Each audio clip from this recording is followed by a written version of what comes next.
एक घर में दादी रहती थी। उनके पास दो जूते थे, एक सिल्वर का जूता और एक सोने का जूता। दादी दोनों को बहुत प्यार करती थी। सिल्वर का जूता सीधा सादा, मेहनती और सच्चा था, जबकि सोने का जूता चालाक और धोखेबाज था। हर दिन दोनों जूते साथ साथ बकरियां चराने जाते थे। सिल्वर का जूता धूप में मेहनत करता, बकरियों का पूरा ध्यान रखता और ईमानदारी से अपना काम करता। लेकिन सोने का जूता थोड़ी देर बाद दोस्तों के साथ बैठकर अड्डा जमाता, जुआ खेलता और समय बर्बाद करता। शाम होने से पहले सोने का जूता चालाकी से बकरियां लेकर घर पहुंच जाता और दादी से कहता, दादी मैं तो बकरियां चरा कर आ गया हूँ, सिल्वर का जूता पता नहीं अभी तक क्यों नहीं आया। इस तरह वो खुद को मेहनती दिखाता और सिल्वर के जूते को पीछे कर देता। जब सिल्वर का जूता सच में मेहनत करके बकरियां लेकर घर पहुंचता, तब तक दादी सोने के जूते की बातों पर विश्वास कर चुकी होती। वे सोने के जूते को प्यार से खाना खिलाती और सिल्वर के जूते को देर से आने पर खूब डांटती। सिल्वर का जूता मन ही मन दुखी होता, लेकिन कुछ कहता नहीं। एक दिन सोने के जूते को बहुत पैसों की जरूरत पड़ी। उसने एक खतरनाक साजिश रची।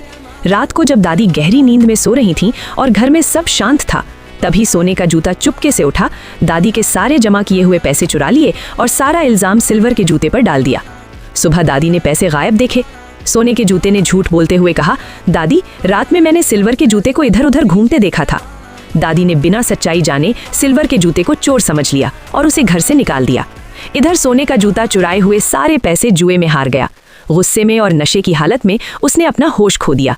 नशे में धुत होकर उसने दादी के घर और पूरे गांव में आग लगा दी और वहां से भाग गया। गांव में अफरा तफरी मच गई। आग की लपटें देखकर वही सिल्वर का जूता, जिसे बेवजह घर से निकाल दिया गया था, दौड़ता हुआ वापस आया। उसने हिम्मत और समझदारी से सारी आग बुझा दी और पूरे गांव को बचा लिया। तब सबको सच्चाई समझ में आ गई। दादी को अपनी गलती का एहसास हुआ और उन्होंने जान लिया कि असली मेहनती, सच्चा और नेक दिल वाला तो सिल्वर का जूता ही था। अब आपकी बारी। आपकी नज़र में हीरो कौन है, सोने का जूता या चांदी सिल्वर का जूता? कमेंट करके ज़रूर बताइए। कहानी अच्छी लगी हो तो लाइक करें और ऐसी ही कहानियों के लिए चैनल को सब्सक्राइब करना न भूलें।